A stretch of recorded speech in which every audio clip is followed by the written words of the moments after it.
One of the reasons why the Leave campaign won the referendum in 2016 was that they left studiously vague what was the alternative, socially, politically, economically, to the European Union that was being offered to the British electorate. There was a good reason for this, a good campaigning tactical reason. It would have been impossible to assemble a coherent coalition in favour of Brexit, and therefore it was necessary to allow everybody else to paint their own particular fantasies of what would happen after Brexit when we were free of the yoke of the tyrants in Brussels. That incoherence made for the 6 years of a mess and anarchy, which led eventually to our leaving the European Union.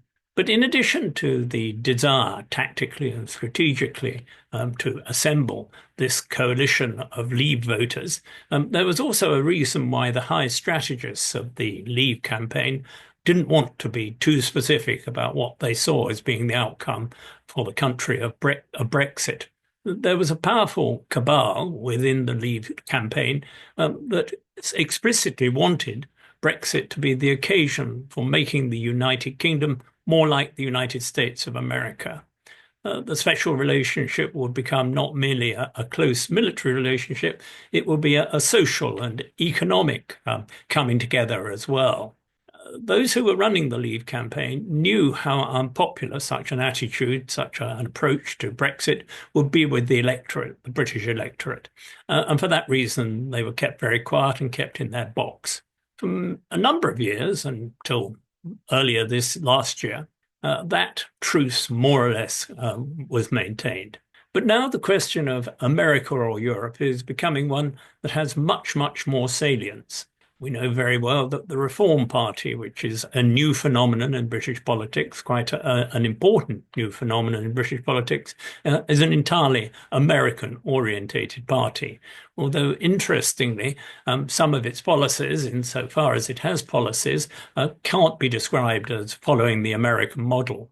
Perhaps it was for that reason that Elon Musk has taken against Nigel Farage in a very amusing denunciation of somebody who thought that he had the unqualified support of Musk and Trump.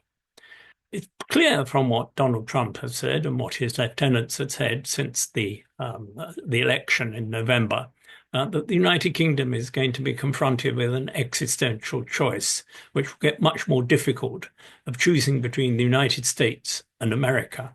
Great majority of people in this country don't want an American economic and political model for their country. They want a more egalitarian model. They want a model in which government is regarded as capable of doing good things, in particular in providing equality of health outcomes. That's not something which is attractive to those who want to make the United Kingdom more like the United States of America. I think there are going to be two main issues on which Starmer and David Lammy and his colleagues will find themselves in difficulty. There'll be the question of defence and there'll be the question of trade. Donald Trump has made it clear that he intends to impose tariffs, pretty well universal tariffs, on the European Union and China. His particular focus is on China, but the European Union will also be a victim of these tariffs. Is the United Kingdom going to attempt to associate itself with America by having a special arrangement with America? We know that for Donald Trump, special arrangements or special relationships mean those who are particularly subservient to them. They're not relationships of equality. Or is the United Kingdom going to see its long-term interests and identity of values with the European Union? It may be that initially the British government will attempt to have its cake and eat it, but I doubt very much that they'll be able to do that indefinitely. And I can see only one sustainable path to go down, which is to identify ourselves more firmly with the European Union. The second related issue is that of defence.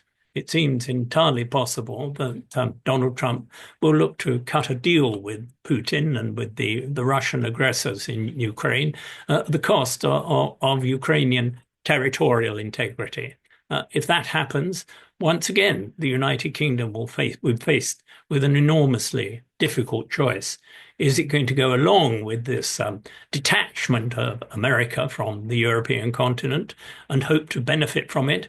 Or is it going to say that its own interests lie in a stable and well-defended Europe, which will be a possible outcome, perhaps an ironically benevolent outcome of Trump's detachment from the European Union, from his belief that America pays too much for its defense. Macron, the French president, has already begun a process of consultation and getting a debate going about what the European Union can do in the way of increasing its own defense capacity and defense cohesion. Because the United Kingdom is a militarily relatively important European power, it would be very desirable that we should be within those debates, within those discussions, not on the outside looking in. So I think that for a number of reasons, the next year is going to be a very decisive one for Britain's position in Europe.